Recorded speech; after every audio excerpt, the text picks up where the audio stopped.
Hey guys, welcome back to A Nova Gaming. And today we are looking at what the strongest and the weakest cards are in the Classic and Basic set.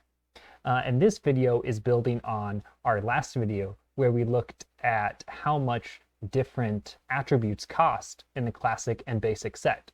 And just to remind everybody, here's what we ended up with at the end of that last video. And so I wanted to see what these numbers meant in the actual game. And so from my list of cards, I pulled some of the best cards, some of the worst cards, and then some cards that were just totally average. And I wanted to show you guys those in this video. And so to start with, I have some cards where the value of the stats on the card is exactly equal to how much the card actually cost. And so these cards are just totally average in the Classic set. And one of the other things I wanted to do as we went through these cards was comment on how good the card was by today's standards in Hearthstone. And so to start with, we have two higher cost cards that are completely average according to the numbers. So over here on the left, we have Guardians of Kings with 5 attack, 6 health, and it heals for 6. That comes out to be right at 7 mana worth of value. And so in actuality, this card doesn't end up being very good. Because in a situation where you care about healing your hero for 6, that generally means you're losing on the board. And if you're losing on the board, you don't want to be taking the time to summon a 5/6 that doesn't do anything else. So the battle cry just doesn't quite fit with the minion on that card. And then Starfall on the right here is a card that really seems like it should be good by today's standard. It kind of kills a thing and draws you a card, which would be perfect for a control deck. But it just turns out that 5 damage is not enough to kill a lot of minions. And so if Starfire is not killing a minion, it's just not doing enough to be worth 6 mana. This card is probably held back by the fact that you can use it to deal damage to the enemy hero. If they were printing this card now, they would probably make it deal more damage, like 8 or 10 or something, but make it so that it can only target minions, so that you can be sure that it kills a minion without making it dangerous with being able to go face. And next up here, we have 2 cheaper cards that came out as being totally average. And I kind of liked these 2 cards because they seemed really similar, just with different keywords, and that's why I found it really interesting to include both of them. And so on the left, we have Wolf Rider, and that's a 3 attack, 1 health minion that has charge, so it can attack immediately. And this card is actually surprisingly good in current Hearthstone, just because charge has been harder and harder to find. So if you want a card with charge, a lot of times you have to go back to these cards in the Classic set. And so this card will actually sometimes still see play in like a Face Hunter deck, even today in Hearthstone. But it's a very different story for Scarlet Crusader on the right here.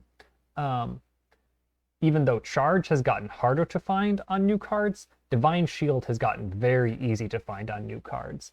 And so there's a lot of cards that are just straight up better than Scarlet Crusader.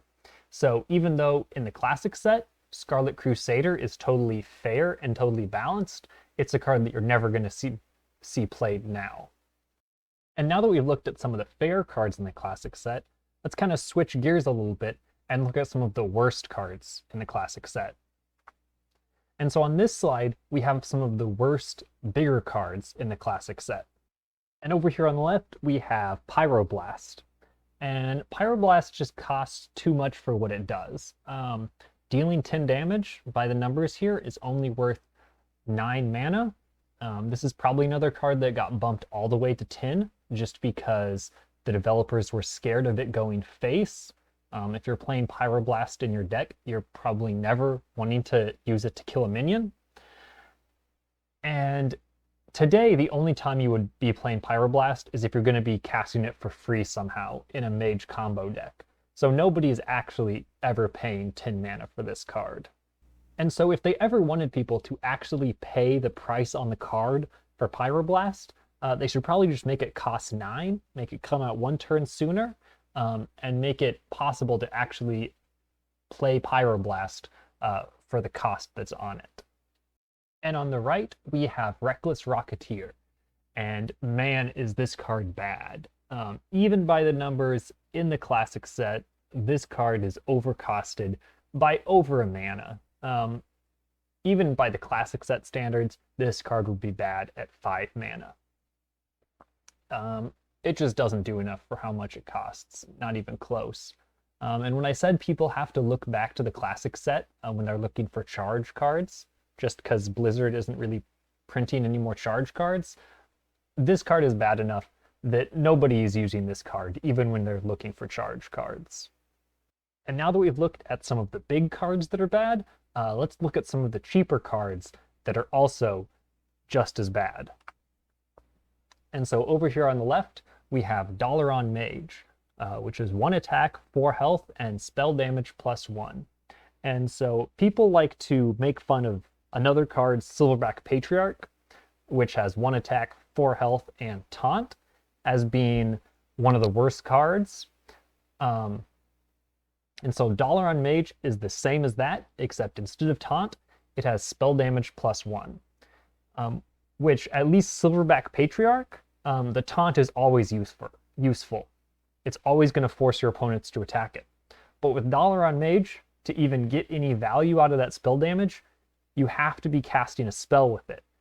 And the spell has to deal damage. And so playing Dalaran Mage as part of a normal turn, where you actually get value out of its spell damage, is really clunky. It has a lot of requirements. And the only other way I could see Dalaran Mage being used is if you wanted to use it as some sort of combo, one-turn kill type deck. But just the problem with that is, if you play 2 Dalaran Mages to get spell damage +2, you've already used 6 mana, which just only leaves 4 mana to do the rest of your combo with, which is just not enough to really do anything else. And so then we have Assassin's Blades, a 5 mana, 3 attack, 4 durability weapon. And just in general, this weapon just doesn't have enough stats on it to see play now. Probably what the developers might have been thinking is that this is a 5 mana card that in total can deal 12 damage, which sounds good and sounds a little bit scary. But the only problem is it deals that damage over 4 turns. So it's a 5 mana card that doesn't finish paying off until turn 8, which just makes it so slow that even if this card can hit face all 4 turns, it's just really slow in comparison to other things you could be spending that 5 mana on. And so to finish up our look at the bad cards, we have what I think is the worst card in the classic set. And to pick this, I both looked at the total difference between all the cards' value and their cost, but also the percentage difference. Because an expensive card being off by 1 mana isn't as bad as a cheap card being off by 1 mana. And so here we have what I think is the worst card, and that is Drain Life. Drain Life is a 3 mana card, and it really only provides 2 mana worth of value. And since it only costs 3, that means it's off by almost a third of its total cost. That is just such a bad card to play on turn 3. And so this card would really be fine at 2 mana. Like, people might think about playing this card at 2 mana. I think what the developers might have been thinking on this card is that it's in Warlock. And Warlock kind of has a theme where they take damage to get more powerful effects out of their cards. And so the developers didn't want to give Warlock any good sources of healing because they wanted the damage that they took from their own cards to be a serious drawback. And so Drain Life was a card that they gave to Warlock that healed them. And so because of that, they had to make it extra bad to keep Warlock from playing all these cards that cost health and then just healing that health right back up. And so that's why I think they made Drain Life the worst card in the classic set. And now, since we've looked at some of the worst cards, let's look at some of the best cards of these most simple cards in the game. And so again, to start with here, we have two higher cost cards. I had to be a little generous with high cost here. These both cost 4. But over here on the left, we have Fireball. And Fireball is 4 mana to deal 6 damage, and that just ends up being one of the most efficient ways to deal damage in the whole game. And Fireball is still played today, whether people use another card to cheat it out for cheaper, or whether people actually pay 4 mana for it. And over here on the right, we have True Silver Champion, 4 mana weapon, and you get to deal that 4 damage 2 times. And while you're doing it, you get to heal for 4. And so in a control deck, you can use this to kill a couple of minions and heal some health while you're at it. And if you're fighting for board with the opponent, this is a good way to clear up some minions without having to worry about your health as much.